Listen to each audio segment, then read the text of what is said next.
Um, Welcome everyone to this morning's social system mapping sense-making session for April 4th, 2022. I have to get to my other thing. Okay, here we go. So your host today is me, Christine Capra, founder of SunMap and social system mapping. And today on tech support we have my good pal Jim Best, who will be handling breakout rooms and links and all that kind of fun stuff. So if you have any questions, you can ask him technical stuff. And there's a couple of you who are new. So for you, this part is to help ground you in what this is, so you know if this is something you want to stick around for or not. So first of all, this is really a vision about a possibility. So there's this kind of mapping that we refer to frequently in all of our sessions that you'll hear us talk about, called social system mapping, that we believe that this kind of mapping can help communities and change networks become self-organizing more quickly and more wisely, and can catalyze greater potential in all kinds of collective transformation initiatives. So at the highest level, this is about leaning into that possibility and turning our vision into a reality. It's also an opportunity to learn about this kind of mapping, as well as to get familiar with and literate in the body of theory that supports our belief in the potential of this kind of mapping, that informs our mapping practice, and that is an essential ingredient of our map reading process. It's also an opportunity to contribute your own experience and expertise to this emerging mapping practice, because it's not just about theory, it's also about lived experience and insight into the dynamics of people working together in complex circumstances. And if you have joined us, just the fact that you've joined us tells me that that's something that you probably have lots of experience and insight into. And so sharing that, we also are looking forward to hearing that from you. So it's a community of practice and field building. And the underlying intent of all of the mapping and the community of practice is for those of us who are mappers or who are contributing to this field to together learn how to become and to practice becoming carriers of a culture of generative transformation. So social system mapping is foundational to this community, but not all of us are mappers. Some of us are here to learn mapping, but others are here to inform the practice, others out of curiosity about what's possible, or to see about potentially someday doing mapping in their community or hiring somebody to do that in their community. And others are just here to help us think more deeply about what does it take collectively at the collective level to become carriers of a culture of transformation. What does that even mean, and what would that involve? So if any of that is interesting to you, totally invite you to keep joining us and to become part of the community. It's also a relationship to a particular social system map, which represents this community of practice and is sort of a scaffolding for this community of practice, and which is sort of the core experiment for us learning how to use mapping and visualization in collective transformation efforts. And so we realized that we can't really figure that out very well if we're not practicing with our own map. So there's also it's also a relationship with our community practice map. So that's what this is. This is one small session in that much larger and aspirational context. And if, having heard all of that, you feel like you're in the wrong place and this isn't what you're up for today, feel free to jump off. No hard feelings, and we'll welcome you back if and when you feel like coming back. Okay, so for today's objectives, we hope that you at least come away with a sense of the potential that we're inspired by. It takes a while for it all to sink in. It's not going to be clear, and you're not going to walk away feeling like you've passed you've got a certification in anything. But we hope that you have a sense of the potential that drives us, that you meet some cool folks and feel welcomed by them, that you get at least a little bit curious about human systems dynamics as a field of for exploring complexity, and or about social system mapping, which is as a field for visualizing complexity in specific contexts. Another objective is that we all think a little bit more deeply about the value of pattern spotting in social change contexts, and that you take away a really simple tool. So you will have this at the end of the hour and a half, a very simple tool to help apply pattern spotting in whatever you're doing. So, agenda, introductions, then you'll be in some breakouts, then there'll be breakouts, some theory, breakouts again, and then report backs. And Jim, I just realized, what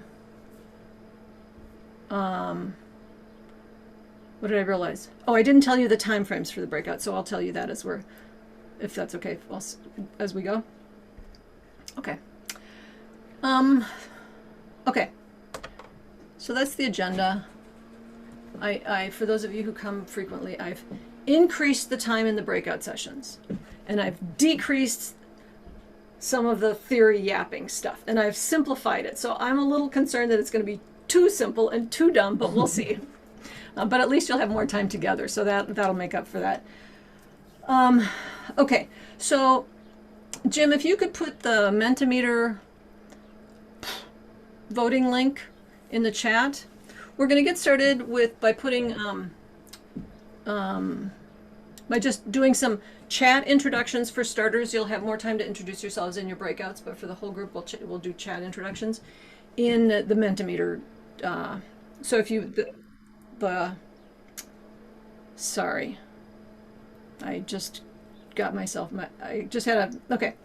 So if you can see the Mentimeter link in the chat, if you could open that up and let me know if you're able to, and just wave if you get it. Thank you, Gail. Not seeing everybody, so I'm not seeing if you're waving. Okay, I saw Kate, thanks. So what this means is I'll be having you input information into the Mentimeter at different points in time, and so that means and the responses will be showing on my screen. So you'll have to toggle back and forth between your input view, window and my screen if you want to actually see what everybody's putting in, and if you want to see the other slides. So just to let you know, toggling back and forth is required in this process. And if you just don't want to do that, or if you're not in a place where that's easy to do, like on a phone or something, just go ahead and put your comments in the chat. But if you can put them in Mentimeter, that's great. And so I see some of you are doing it. So what I was going to ask you to do is in the Mentimeter, share your name, pronouns, location, and network or networks that you're supporting in some way. And Brian and Kate's in Maryland, working on oral health progress and equity. Cool. Gail's in Vancouver, open money development. Curious if you're working with, or no, Michael Linton, who's in Canada and doing open money. And Reiner and Bianca in Georgia. Okay, we've got 2 oral health people in the same network, I'm noticing. So you must have decided to do this together. Or it was totally random, but I'm guessing it's not totally random. And Mary. Kate, I see that. Just kidding. Okay, I'm going to go to the next screen. If you're not done, you'll still be able to input your stuff into that one, and we'll move forward. So one big challenge that you experience in doing collaborative work in networks, if you could think for a moment about what a challenge is and put that into Mentimeter.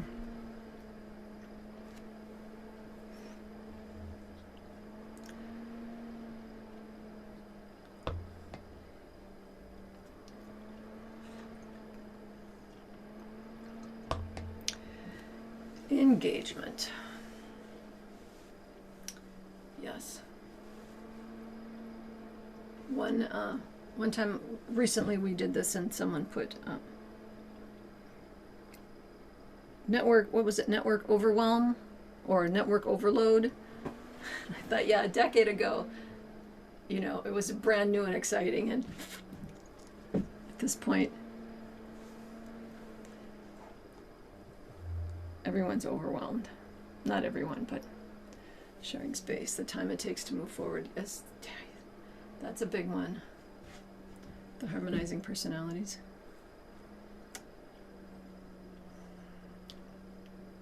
Changing mindsets. Absolutely.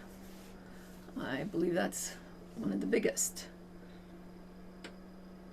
And that's part of what pattern spotting is to help us do. So it's appropriate. Moving people's focus. Yes. Yep. Grounding relationships that bring about the objectives. Such a challenge. Alignment. Revolving doors. Yep. That the revolving doors thing is certainly true about our network. There are some networks I work with that are very stable populations, and I envy them. And they have different dynamics. They really do. Okay. I'm going to move forward, but please continue to put information in there, and if we get a chance, we'll come back to these later. So this is just to get a sense of where everyone is at relative to their experience levels with social system mapping and then with human systems dynamics. So if you could just put in the Mentimeter, answer the poll, how familiar you are with social system mapping.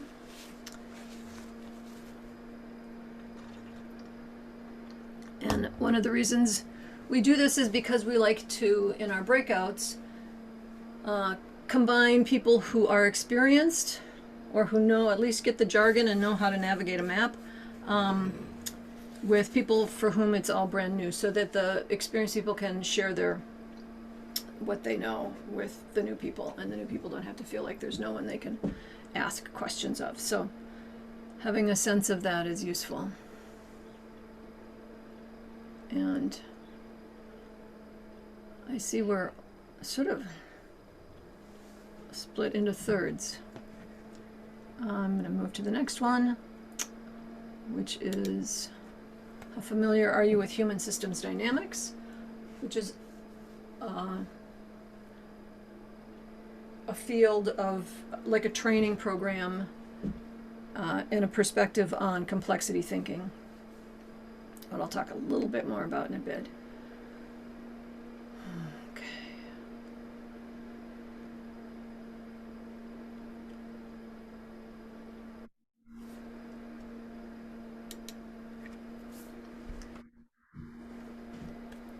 Okay, so again, we have some brand new people who aren't familiar with that, and so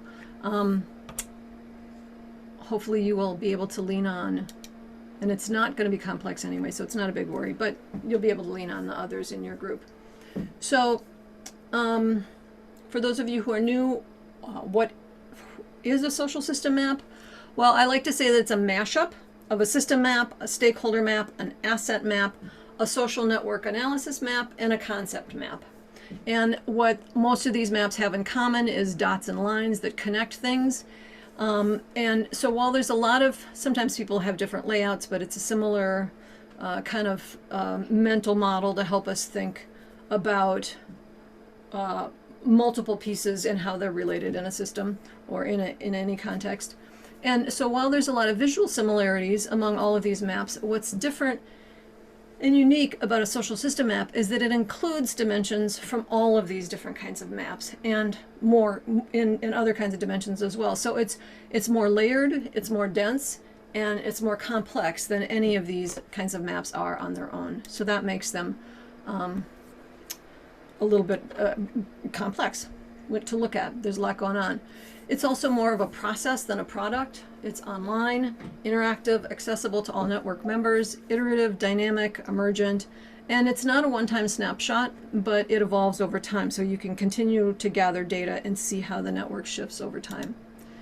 What it is not is a quick fix or a standalone solution. It's not a replacement for live relational engagement at all. It's not a product as opposed to a process. And it's often, because of its complexity, not immediately clear how to get the most out of it. So that's one of the reasons we do these sense-making sessions, is to help us learn how to really get value from a social system map. And it's not a social media curation or communication platform, such as Twitter or Facebook or Mighty Networks or one of those things. It's just a different, it's a different thing. And it generally, I think, has to work in tandem with something like that. But what's the point? Good question. Essentially, social system mapping is about systemic transformation. So it's about supporting a global movement that is working to shift from systems of dominance and exploitation and extraction to systems of connection and reverence and regeneration. And if you're here, I know you're part of that movement. And we recognize that the foundational structure for this global social scale, this global scale systemic shift, is strong networks of wise change agents. And networks are the most ubiquitous structure in the world, so you'd think that it would come naturally for us to enact change through collaborative networks. But what we've learned in the last past decade or two of doing this work is that social change networks are really challenging.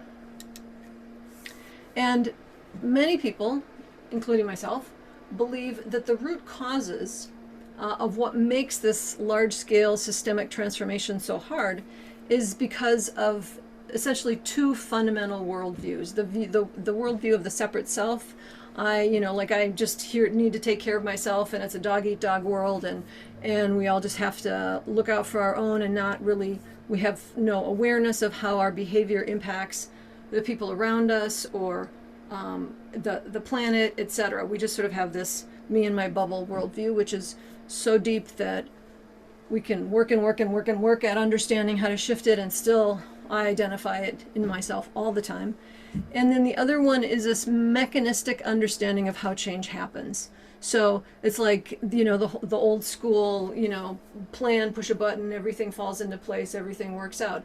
But the kinds of change that we're looking for is change that's happening in what we call complex adaptive systems. And complex adaptive systems just are too enmeshed, and there's too many dimensions for anything to be predictable. So that mechanistic understanding of how change happens just doesn't work in the context that we're working on. And so those two worldviews are very deep. They're very generally unconscious in most, especially Western culture people, modern Western culture people. And if we're not shifting those underlying paradigms, we're not going to be as successful as we could be. So we believe that social system mapping can help address both of those challenges at the relational level, because it helps us see relationships and start to have a different, visual learning. You learn differently when you can see relationships.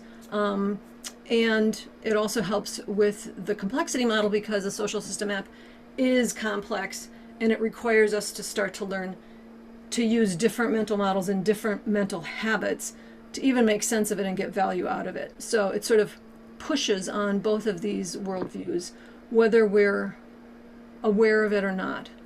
Often it's at a really deep unconscious level, but part of our sense-making practice is to figure out how can we help make that more conscious and happen more quickly and with more clarity and less suffering for everybody involved. So we think, I just said all that. We think social system mapping can help undermine the separate self worldview, can also help us understand complex adaptive systems, because it becomes a teaching tool that's relevant to the context. If if we're in a map, we know each other, we care about each other, it's meaningful to us, and that helps, and that sort of forces us to start to think with more complexity in a way that actually we can do something with, as opposed to just an abstract set of concepts. And so I'm going to do just a really quick peek at our social system map. So here is, just so when you're digging in a map in a few minutes, just to note that there are different views down the side panel. If you click on any of these links, you'll see a different way of slicing and dicing the data. I've gone to the involvement view because it has the connections on it, and in most views there will be some filters that you can drop down to, say, like right now I'm gonna click on for whom is social system mapping a main component of their work. So these are the people who, and you can see, there's Jim, there's number of people in this group right now are very invested in social system mapping. Other people are supportive, but they're not super invested, and other people are sort of learning it and invested, but it's not a main component of their work. So you can filter in various ways. You can also filter on how people are connected. So in this, I'm going to say, click on who's collaborating with who, so we can see the collaborations that are happening in the network. We can see this is all of the connections, just anybody who is acquainted, interacting, collaborating, etc. So these are the just some of the things you can do with a social system map. Play with the filters. If what happens just happened to me, if it bounces out, you just click on the background, or else click on this zoom fit, and then they'll all show up back in the middle. You can open and close the side panel. Don't feel like you have to remember any of this. This is just, I'm trying to encourage you to feel comfortable poking at things. That's all. It's just a poke thing. Here's me in the middle, obviously. Can't get away from that. It's part of the pattern. And at the moment, if you select a person, you will see all of this information that oh, and there's a slide I forgot to show, but so there's two tools to a social system map. There's a SumMap tool, which gathers data, and then this is the visualization tool, and all of this stuff in the side panel is what was put into the data gathering tool. And then you can also click on relationships and see more information. So this is a relationship from Jane to Gabriel. They collaborate. It says where and when, etc. So that's good there. Sorry, I'm noticing the time and speeding up. So I'm going to stop sharing. And all right. Okay, so what I was going to have us do was, Jim, do you have breakout rooms ready? We don't have a huge crowd, so that... Yeah, they're groups of 2 and 3. Okay, great. And so what I was going to do is actually give you 10 minutes to go into your breakout rooms, and let's make it 8 because they're kind of small and we're a little behind, Jim. Okay. So give 8 minutes total, right, with a 1 minute warning. Okay. And then in this what I wanted to do was, let's give them in the chat I'll put the link to the embed, and you put the link to the opt-in form and the get my link. None of this is mandatory, but if you have not updated your SumApp connections recently, you could go in and update them. If you are not on the map, I would suggest, if you're willing to play, that you use the opt-in link that Jim is going to post in a second to put yourself on the map. Might not be the best context for that, but if you can manage, you'll get an email. You'll get an email in your inbox. You'll click on that, and then you can go and just put on the relationships. Like you'll already, whoever you're in the breakout room with. I would go to the connections and do connections first, and then at your leisure come back and do the survey part. But what I was going to ask you to do was to just get together, open up this particular map view that I put the link to in the chat, and introduce yourselves, share your level of experience, just so you know who's who and who's there to help whom, and then either put yourself on the map or locate yourself on the map and just look at each other's connections and where you are. Like if you're in the middle, that's a thing to note. If you're on the periphery, that's a thing to note, and just talk about how it makes you feel to see yourself on the map where you see yourself, if you're on there. And if you're not, just interview other people, or just have a conversation together about places on the map and relationships on the map. Is that totally weird and confusing, or is that doable? Okay. The people I can't see, I'm hoping that works for them. But if it doesn't, just say so to you when you get in the breakout room. Just say so, and they'll help you figure out something to do that's worthwhile. Okay. Are we good then? Does everybody get what we're going to do in the breakouts? To the best of, okay. Go ahead, you can, or Jim, do Watch you have your questions? timer in the upper right. Yeah. Welcome back. I hope you had at least a good beginning, got some, at least beginning of some good conversation. Okay, so as I said, there's those two layers. There's the personal, relational, where we have to, we have to deal with and I mean really be cognizant of and working with things like the dynamics that power and privilege create in a group, and developing trust, and just all of this sort of interpersonal, relational, heart level work. So that's a big piece of network work. And then there's this other level that I referred to, which is the cognitive level, which has to do with our mental models and our understanding both of, like the blind spots in our own reality, as well as our understanding, our models of how things work, and shifting. So there's work at both of those levels. And as I sort of said already, this session is a session where we're thinking about our cognition piece. This isn't the place where we're focused a lot on the relational piece, though we talk more about that in other places, and we work on that in ourselves. But this is cognition. So I wanted to just share with you. I'm going to go back to sharing my screen, I think. So when we talk about sense making, like it's a big buzzword nowadays, and I see sense making everywhere I look at, relative to everything. And so I sort of thought, gee, I better get a definition. Just for my own understanding of what are we talking about, and what I came away with that felt most meaningful for our context. So we'll sort of use this as sense making is a collaborative process of creating shared awareness and understanding out of different individuals' perspectives and varied interests.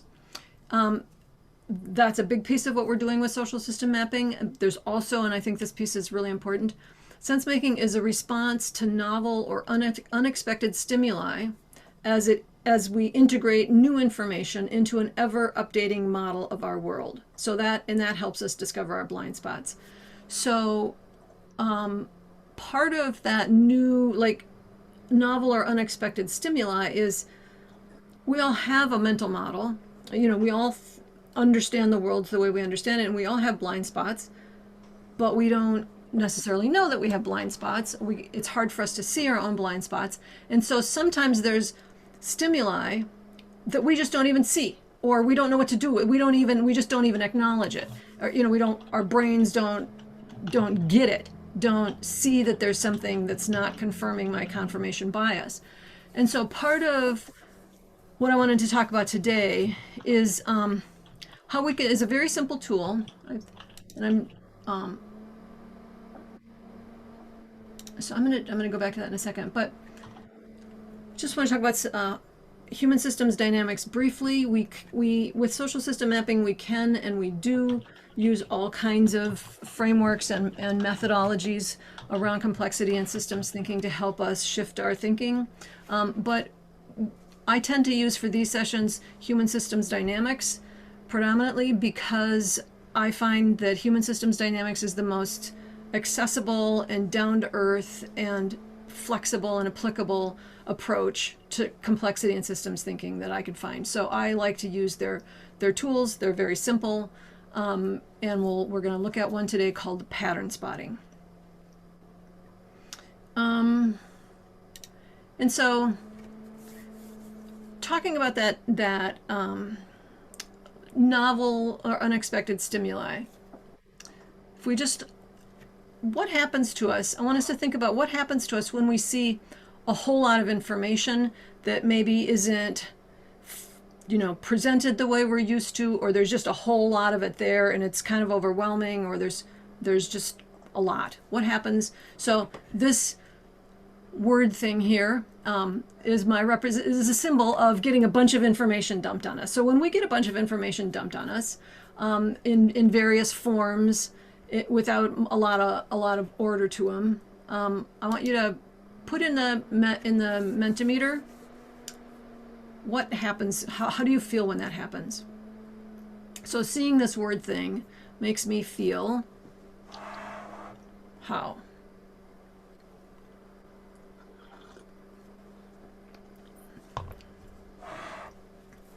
I'm hoping you still have your links to the Mentimeter.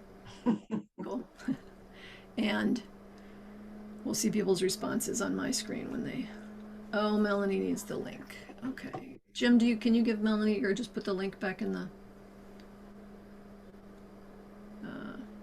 link to the voting?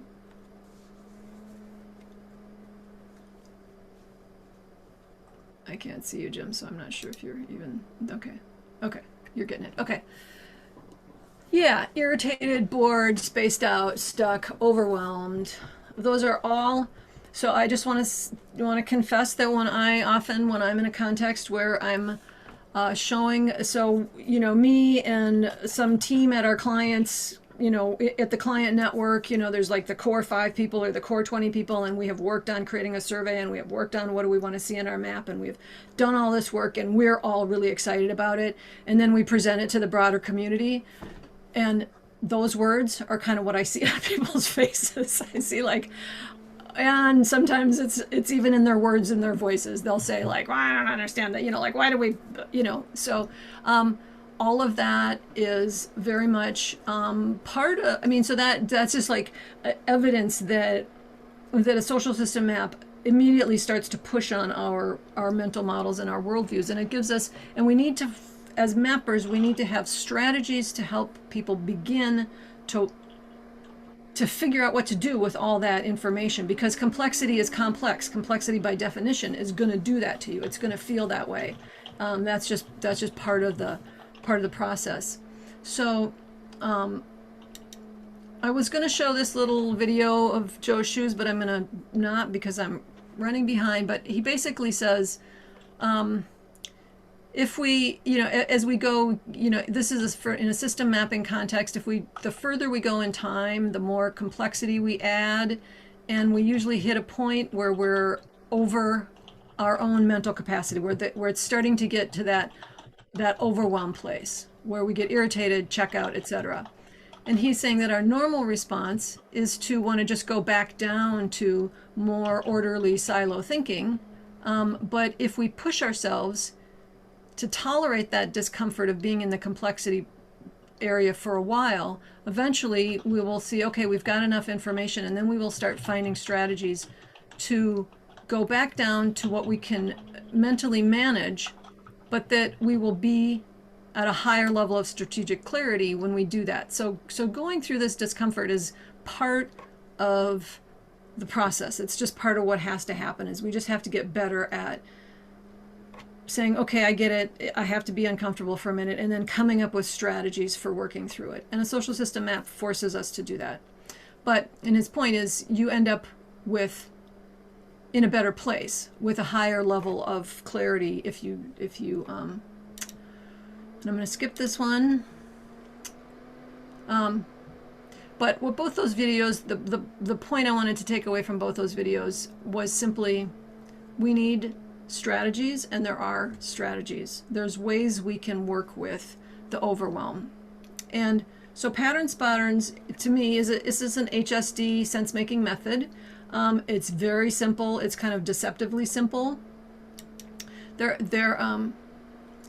These 5 sentences, fill in the blank sentences. In general, I notice.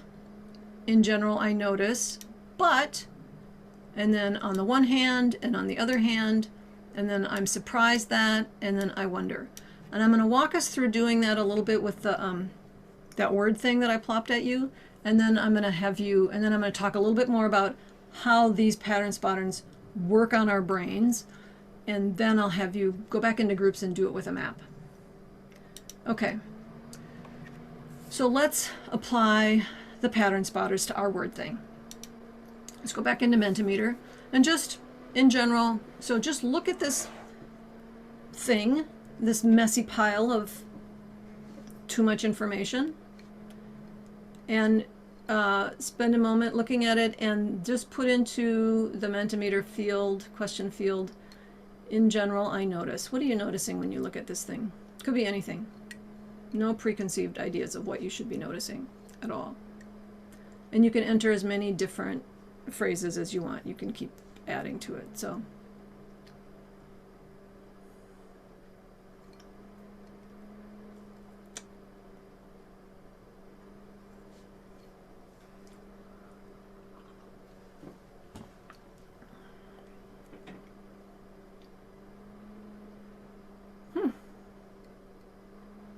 directionality and what it does to your attention.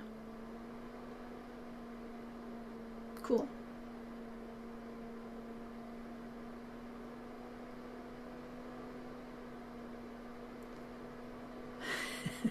So the color and the fonts, and that the word overwhelm shows up. So color and font and word.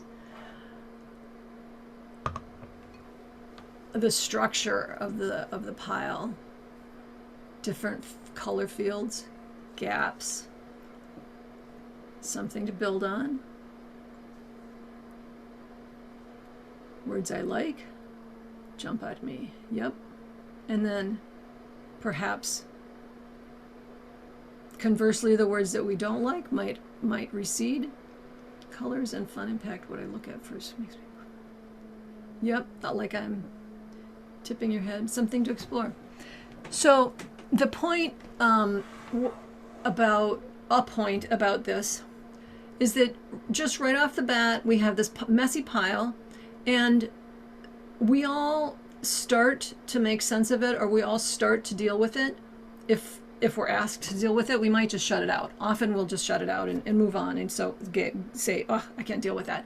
But if we do deal with it, we come at it from really different directions. So one person noticed that the angle was attention getting. Another person noticed the structure of the whole thing. Other people noticed things like colors and fonts and layout and spaciousness between the words, or etc. So we all have our own beginning to look at it, and when we can see what each other is beginning to look at, how they're beginning to look at it, that actually in and of itself starts us to begin to look at things a little differently, and to begin to open up our minds and just contemplate more. So this question, in general, I notice, so this is like everything you noticed in the last one would just fit into this space. So what are some of the buts that, now that you've noticed things in general, but are there any things that contradict what you noticed in general?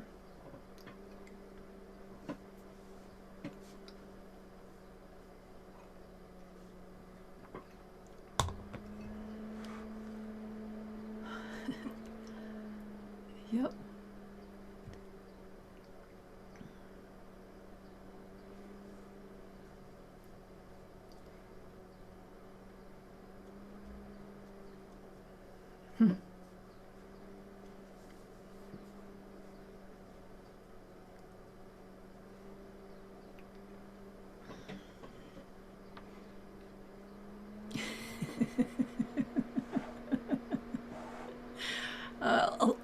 A small point. I just made this up yesterday. I was going to take a totally different approach with today, and then somewhere in the middle of my trying to wrap everything up, somehow a word cloud came to my head, and I thought, let's just try this, and made this up. So I appreciate your tolerating being patient with my experimenting. Loud expressions. Okay, I'm going to go to the next one. Now the next one, so I'm just going to talk. So the first one is just what we normally see. Like this is, here's what I see in general. It's usually going to conform to what we expected to see, or what we wanted to see, what we're used to seeing. It's usually going to be, there's usually going to be, you know, a lot of agreement, what other people are, you're seeing the same thing other people are seeing, or you're responding the same way other people are seeing. And that's often where we stop. We just say, like I do this all the time, oh yeah, everybody's pretty experienced, I can just forget about the newbies and move on. That's like, I see we have a lot of this. But if I take a pause and then say, okay, and then I look for what is the opposite of what I just said, then I start to see these potential other things. And that's the beginning of opening up our mind to something so there's the seeing how other people are looking at it, helps us start to see differently. And then there's the intentionally looking for an oppositional, helps us start to think differently. And then once we've got the oppositional thing, then we can sort of fill it out a little bit more on the one hand and on the other hand, which is, let's just see what we see. So, I'll shut up and let you think.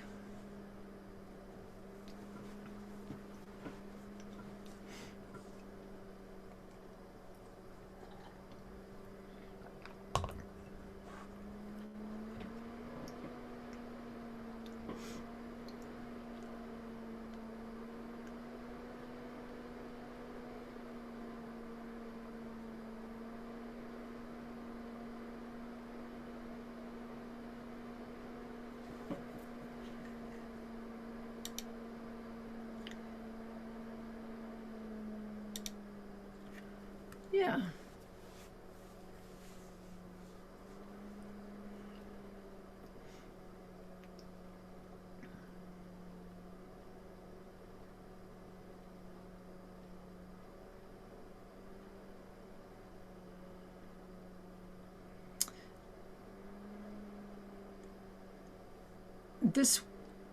There's a lot of tension and overwhelm, and on the other hand, there's a lot of surprise. Aha.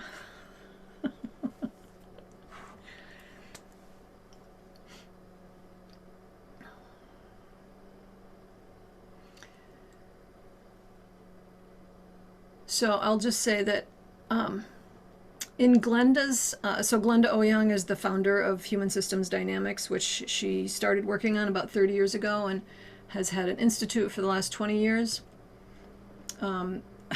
It's a chaotic representation. There's got to be a pony in here somewhere. Yeah, it's great. Yeah. And so Glenda actually has stopped. So I'm just going to, like I added a thing in that Glenda re-added. She used to use all 5 of these phrases in her pattern spotting, and then there were so many places where people were confused about in general I noticed but, and the distinction between that and the on one hand and on the other hand, those seem so conceptually close together that she removed the on the one hand, on the other hand, and she just kept the in general but. And thanks, Jim.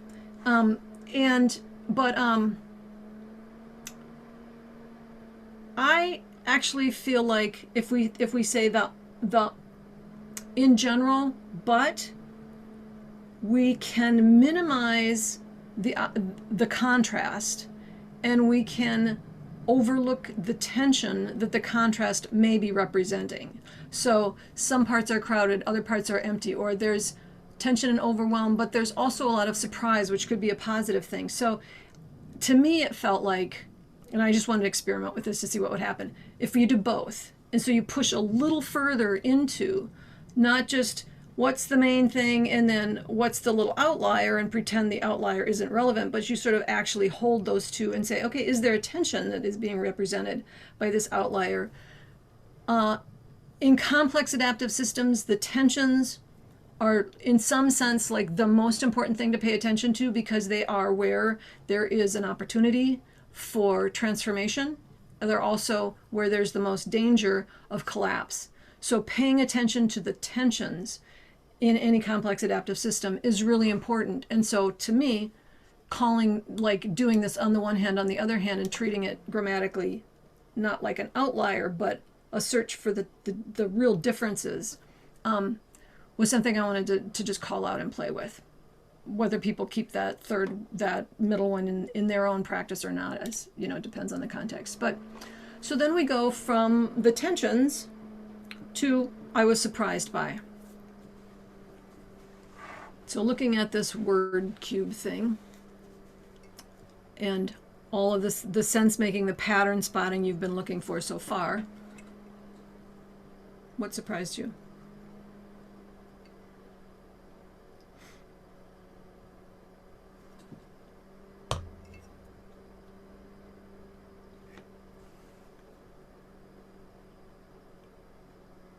And we're almost done, Jim. We just have one more.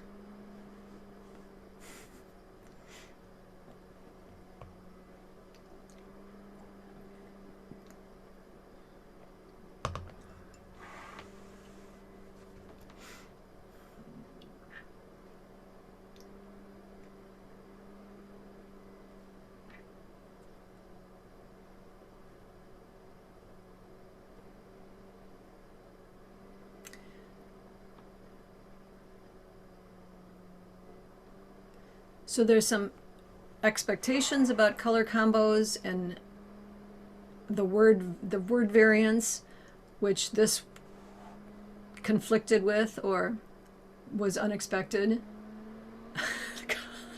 I'll tell you, this color scheme, well, I kind of fiddled with the color scheme a little bit, but the tiny bottom edges, yeah, yeah, not too surprised by anything, yep. Well, so I'm surprised that you all are playing this game along with me as cheerfully as you are. This is a place where normally in my experience I would be like, nothing, I'm not surprised by anything.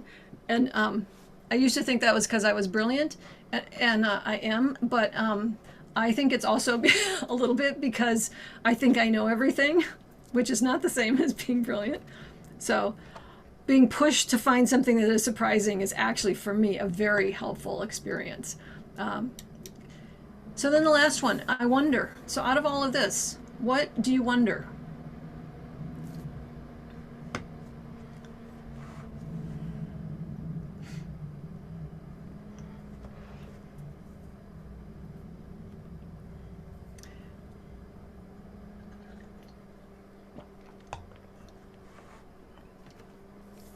And I'm just going to wrap this up.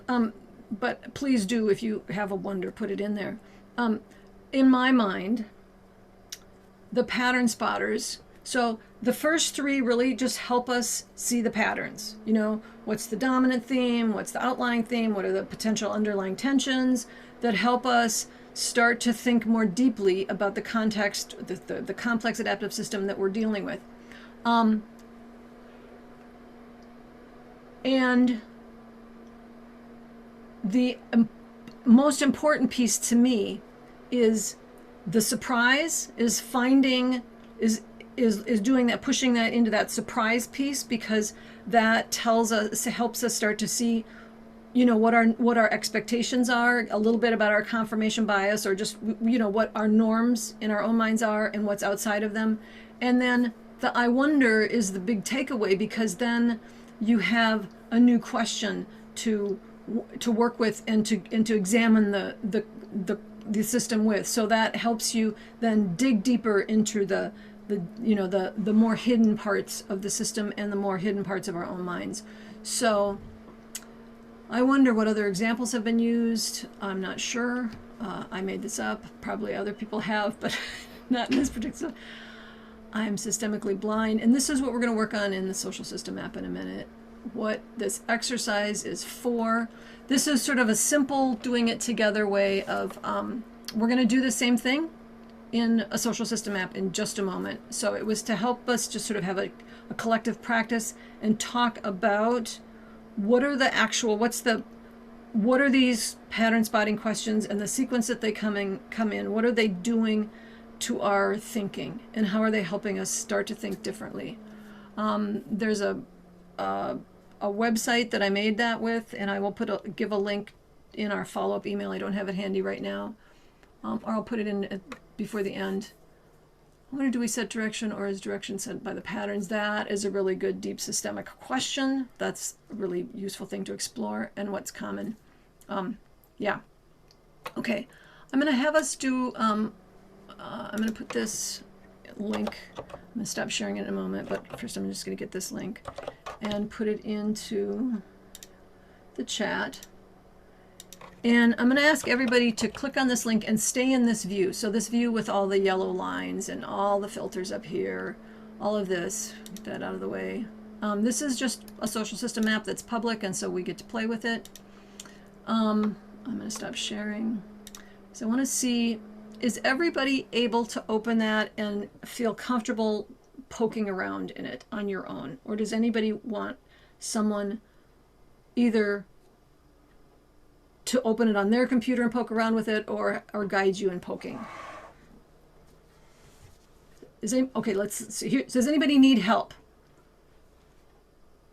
Okay. Reiner, everyone else is getting it, right? Yeah. Maybe try it, maybe reload it. I think a 404 is a server error, which means it just wasn't there yet. But if you still have trouble, let us know. So I'm going to give us like 4 minutes to poke around in this map on your own, and maybe take some notes, but give yourself the 4 questions. So hang on, I'm going to put them back on the screen.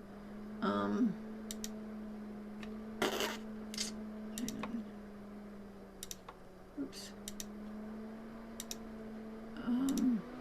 Okay, so just give yourself a minute for each one. So, you know, minute, half a minute. In general, you notice what, but just dig through them, through the dots on that map. Thanks, Jim. Jim put them in the chat as well, but there's only 4. You got rid of that extra one. Oh no, maybe. Yeah, it's all good. I'm going to put myself on mute so I can stop bugging you, and I'm just going to let you think. And if you need to take a break, feel free, but come back in like 3 minutes, 4 minutes.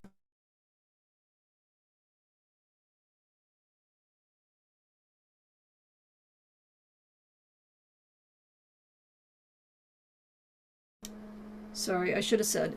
What we're going to do with this is when you're done with quiet time, we're going to put you back in the same breakout groups and have you share your thinking. So you'll be talking about this in a minute.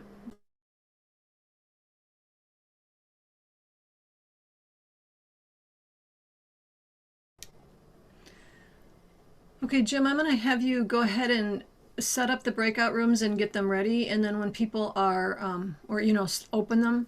And then when you feel ready to talk about it, go ahead and go into the breakout. Or if you know, ready not to talk about it, but to be done sitting here looking at it, feel free to go in your breakout rooms as you're ready. And Jim, let's just have us come back at 20 after the hour. Okay, I've got it set up for people to automatically get put into those assigned rooms. Do you want me to set it up to allow people to move?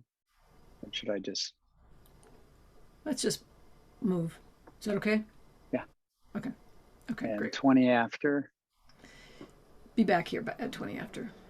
Oh, wait. And, sorry, what I really want to hear when you come back is what surprised you and what made you wonder, like what wonderings you came away with. So I'm hoping that you can get to that piece of the conversation, because I think that's the richest place that we can get to. So, okay, I'm done. Thanks, Jim. Welcome back, everyone. I hope you had something interesting happen, if only just feeling a little more getting to know each other. Great. Okay, so I'm going to share my screen, and what I would like to do is just spend a moment, if you would share in the Mentimeter what you came away wondering. And so that slide is up, and you can input in that slide now if you're ready. And that's a good question.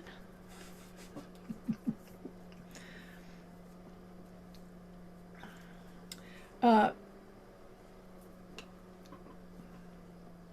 going to answer that question since we're still waiting. Because we didn't add it. until after the whole thing had been, because of the way the data was gathered. It wasn't asked in the original question set, which came from a survey, which we loaded into SumApp. And so the original framer of the survey didn't think to ask that. And it took me a while to convince the small group, that with the core group, that that was a valuable question to add. And then by the time we did that, everybody had already been, been in there, updated stuff, put their questions, and then we didn't have a very active engagement process that got people to come back and give that answer. So this is a sort of an, like when you add it is going to impact how much actual response time you can get. And getting better representation would be a very valuable thing to wonder about, and thing to notice, and conversation to have, if you put that question in there sooner. So, yeah. So many questions. What's happening? Connections. Yeah, it's a good question. That would be a good question to ask. I'm not going to answer all these questions. I just wanted to respond to that one because it's an important one. But so these wondering things that you come away with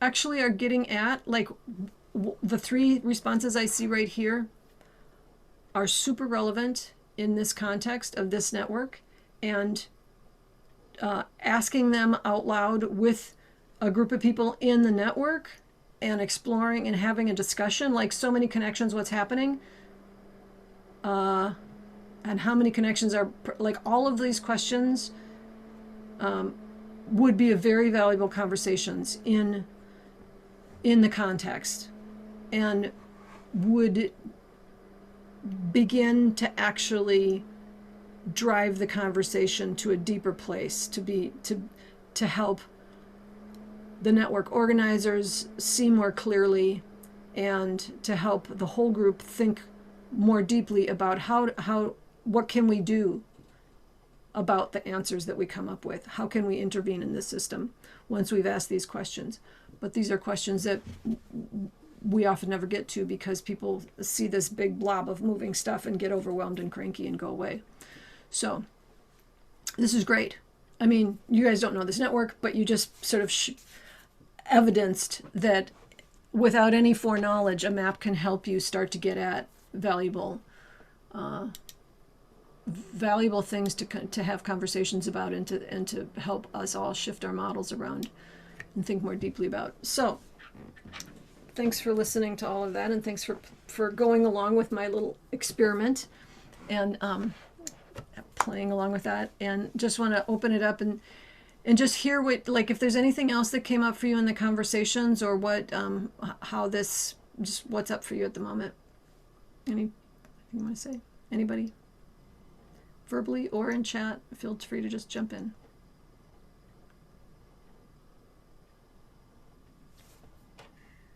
I thought the exercise we did with the cube was, the thought cloud was good as a way of then looking at the map. That was doing something like that, perhaps in our work world, to help engage people with the map. Might be a good idea.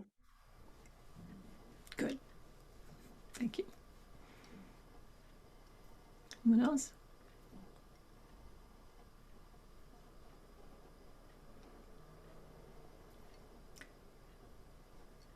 I'm just thinking, I generally think my pattern spotting muscles are kind of buff, and I just realized they're really not. It's really lack inquiry and curiosity, and just having these 4 questions help me think about, like, wow, there's a lot of room for improvement here.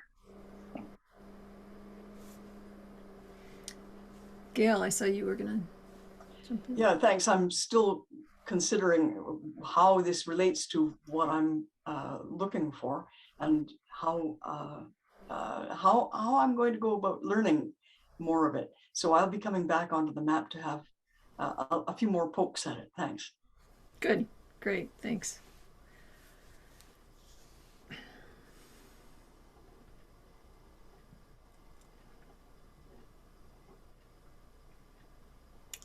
Just responding to what Jim, what you just said, I really think that even if our pattern spotting is really buff, it's so valuable to do it collectively with other people about the thing that we're trying to work on, because no matter how buff we are, we still have our own blind spots, and hearing from other people's, the patterns they're seeing is just, to me, like the most valuable thing. It's just super important.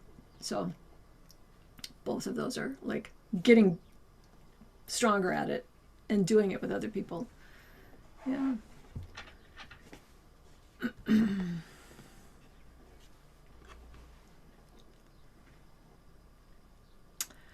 Well, is there anything else anyone wants to add before I jump to another topic? Okay. So, thank you all for joining and for sticking through this. And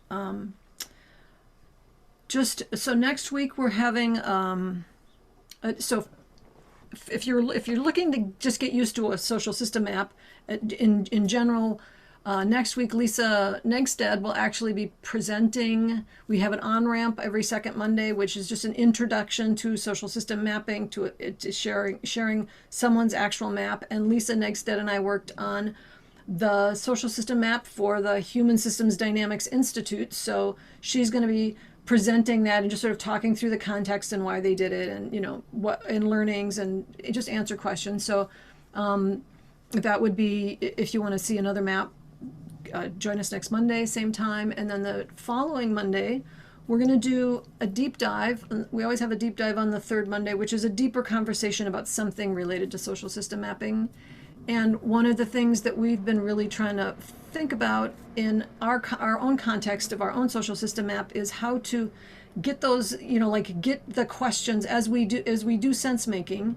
We start to discover, there are questions that we should have put in there. I think we don't have race in our map, for instance. And so, but how to not just put them in there as an administrative checkoff thing, but actually have discussions around the topic when it's relevant before we put the question into the map, so that we start the discussion even before we're mapping. And we're going to do that with a particular question about roles. So it will be about roles, both just writ large in networks, in life, as well as specifically in our community. How is that relevant, and what kind of roles do we want to be mapping for our community? So that will be a discussion that we'll be having in 2 weeks on Monday. And anyone else who is generally around have anything you want to announce? I'm seeing a shaking head. Okay. Well, so we have a little ending ritual, which I'll invite us to do now, which is at the end, before we all jump off, as we just unmute ourselves. I'm going to count down 3, 2, 1, and then we just give each other verbal greetings and well-wishing and blessings for the day. So if you want to join us, feel free to unmute. And then 3, 2, 1. Thank you so much. Thank you. Very Wonderful day. today. Really helpful. Good to Thanks, see you. Kristen. Thank you all. Bye-bye. Yep, thank Bye-bye you so now. much. Bye. Bye-bye.